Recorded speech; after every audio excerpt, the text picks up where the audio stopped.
Continuamos en momentos positivos de Melodía Estéreo, momentos positivos. Óigame, doctor Raúl, ¿cómo convertir esos sueños en realidades? ¿Cómo convertir esos sueños en, mejor dicho, cómo sacar adelante los sueños? Porque uno puede tener los sueños, mire, yo digo que las ideas no sirven para nada si no hay acción. Las ideas no sirven para nada. ¿Cómo hacemos para materializar los sueños? Bueno, la clave para mí está en aprender a formular y ejecutar proyectos. Proyectos. Es una competencia básica para la vida. Aprender a hacer diagnósticos, entender las necesidades que tenemos, entender por qué se presentan esas necesidades, hacer un buen diagnóstico, encontrar el nervio del problema como un buen odontólogo. Ir a la raíz del problema, eso es básico, porque si no nos vamos a la raíz sacamos la muela que no es. Y luego saber plantear unos objetivos posibles, pero con unos sueños, una ambición que sea mayor, que dé miedo cumplir el objetivo, ¿no? Que nos dé cierta tensión. Y cuando uno logra plantear el objetivo, que es el qué, pensar claramente cómo lo hago, ir precisando ese cómo, ir mirando alternativas, así como cuando uno dice voy a hacer una fiesta, ¿en dónde la hago?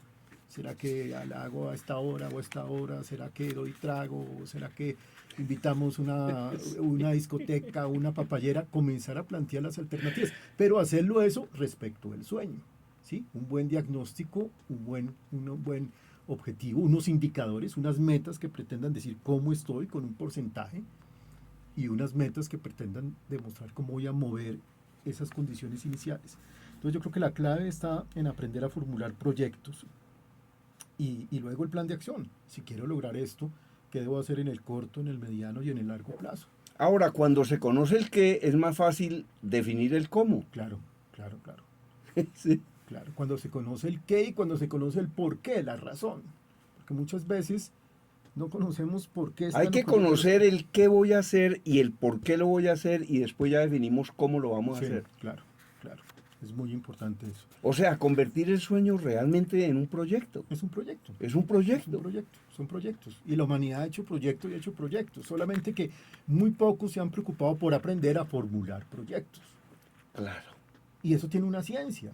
Y es divertido. Y hay unos cuadros que hay que hacer, unos cuadros, unas plantillas. Y entonces eso se va planteando y luego se va ejecutando poco a poco en el corto, mediano y largo plazo. Óigame, qué interesante. A ver, ¿cuál es la otra frase? A ver, bueno, hay una que me gusta mucho en estos momentos de reconciliación, ¿no? El que esté libre de pecado que tire la primera piedra. ¿Y eso por qué le gusta tanto esa frase? Porque veo en medio de tanto pelea, en tanta necesidad de reconciliación, que la gente juzga a los demás como si fueran perfectos, ¿no? Y no he conocido persona perfecta en este mundo. Entonces yo creo que si queremos reconciliarnos y avanzar como sociedad, como familias, como edificios, como barrios, tenemos que aceptar que no somos perfectos y que tenemos que perdonarnos a nosotros mismos y perdonar a los demás. Y ya sobre eso plantear unos comunes, ¿no? Para avanzar. Pero a veces cuando uno ve tanta pelea en las noticias y en la radio, uno como que todos se creen perfectos. Por eso es que este programa se llama Momentos Positivos, porque acá defendemos lo positivo. Claro, claro. ¿Sí? Todos tenemos luces y sombras. Si construimos sobre las sombras vamos a iluminar más, ¿no?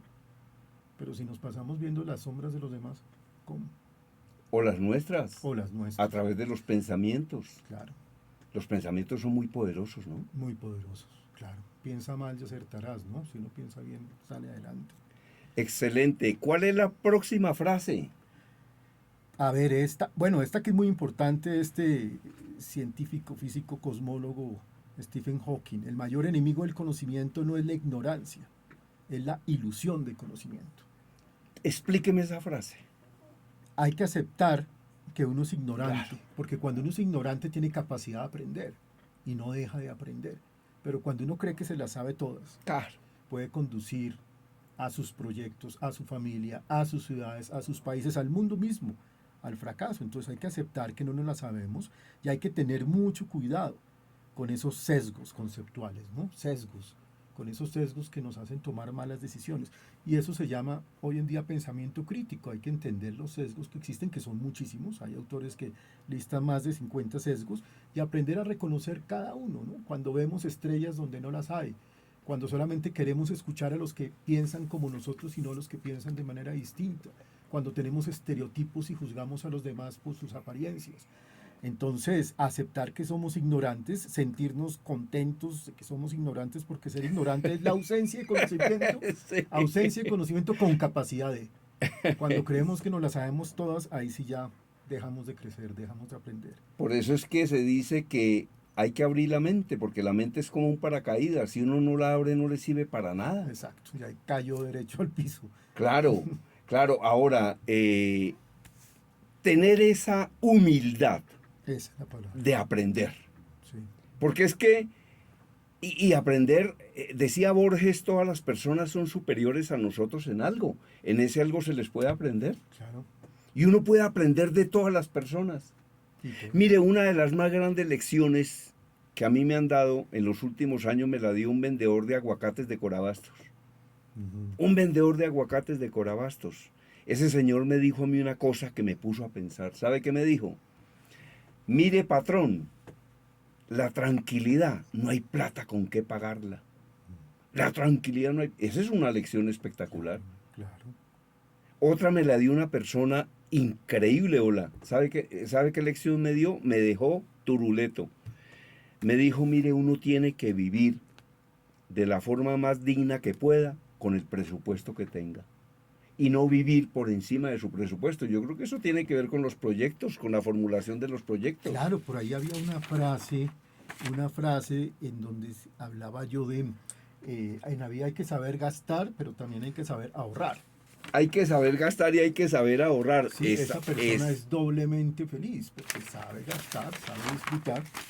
El hombre que sabe gastar y ahorrar es el más feliz porque disfruta de ambas cosas. Claro, disfruta de gastar y disfruta de ahorrar. Claro, claro, claro. Los expertos en inteligencia financiera dicen Mm, que uno debería ahorrar el 10% de lo que se gane. Pero hay personas que ahorran más, hola. claro, se puede Y no solo es ahorrar, sino invertir. invertir. Dicen los expertos, querido doctor, que una persona que trabaja en una empresa debería tener unos ahorros de 6 meses de lo que cuestan sus gastos fijos. ¿Y por qué? Porque en cualquier momento llega una pandemia o pierde el empleo. Y si no tiene un ahorro en lo que se llama un fondo de emergencia, porque luego hay un fondo que es el fondo de inversión, pero ese fondo de emergencias es fundamental. Fundamental, lo que yo llamo autonomía de vuelo, como en los aviones, ¿no? Y es lo que le digo a mis alumnos cuando estoy enseñando a la gente que quiere hacer política. Tengan autonomía de vuelo, de tal forma que cuando se les presente alguien que los vaya a sobornar, que los vaya a intimidar, renuncien y aprovechen la autonomía de vuelo. Pero si ustedes no tienen esos ahorros, ahí es donde terminan muchas veces tomando malas decisiones porque no tienen cómo pagar el colegio, el arrendamiento o el crédito.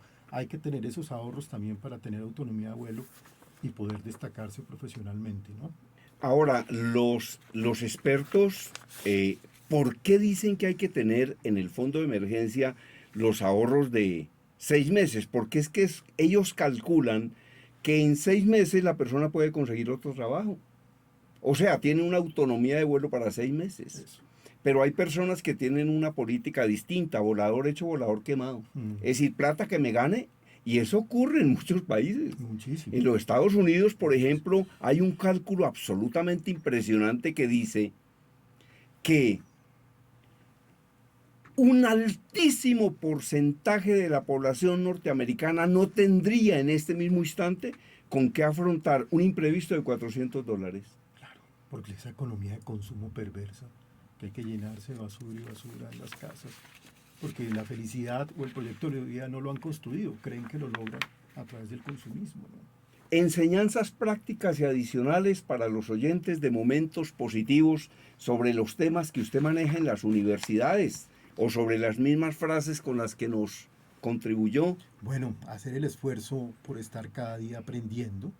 Yo soy una persona que mi propósito es formar líderes, lideresas, funcionarios, personas expertas en formular proyectos y por eso desde hace 7 años creé un instituto, se llama Instituto de Políticas Públicas y desde ahí de manera virtual vengo difundiendo a través de redes y ayudando a las personas a soñar y a cumplir sus sueños. Entonces capacitarse, estar permanentemente aprendiendo porque todos los días el mundo está generando mucho conocimiento y es una tristeza que uno se pierda tiempo, sea ineficiente cuando ya hay mecanismos que permiten hacer las cosas mejores.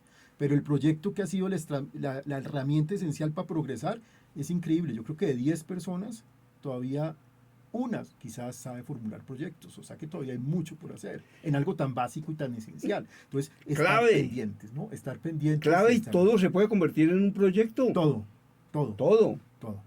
Entonces, aprender a formular proyectos es importantísimo. Si alguien quiere localizarlo, ¿cómo lo ubica usted? Bueno, yo creo una institución que se llama Instituto de Políticas Públicas, que es el IPP, Instituto de Políticas Públicas. Entonces ahí está la página web ipp.net.co. Y ahí es donde están los cursos y los diplomados que ofrecemos para formar líderes o personas expertas en políticas públicas o personas expertas en entender, formular y gestionar proyectos. Doctor Raúl Velázquez, oiga, se nos agotó el tiempo, pero le agradezco muchísimo por haber estado en momentos positivos. Vea cómo sacamos esto adelante sin problema alguno. Te felicito, Germán, porque tú tienes un sentido de vida muy claro y llevas toda una vida ayudando a tanta gente a progresar a través de la comunicación. Mil gracias a ti por tu invitación. Bueno, a quien quiere escribir un libro y no sepa cómo hacerlo, se lo ayudamos a escribir o se lo escribimos completico. Está circulando una memoria USB donde hay cerca de 1.200 informes de Germán Díaz Sosa, cosas que he grabado hace 9 años, 8 años, 7 años. El que escuche esto es como si hiciera 4 posgrados. Está circulando y está en todas las librerías de Colombia mi libro número 18, Habla en público para servir y no para lucirse. Y también el curso virtual de Así se habla en público, que incluye 34 videos y un libro, también lo puede conseguir. Mi correo electrónico conferencistas@hotmail.com, WhatsApp 322-218-7567. Desde Bogotá, la información la presentó Germán Díaz Sosa, quien sí sabe cómo es la cosa.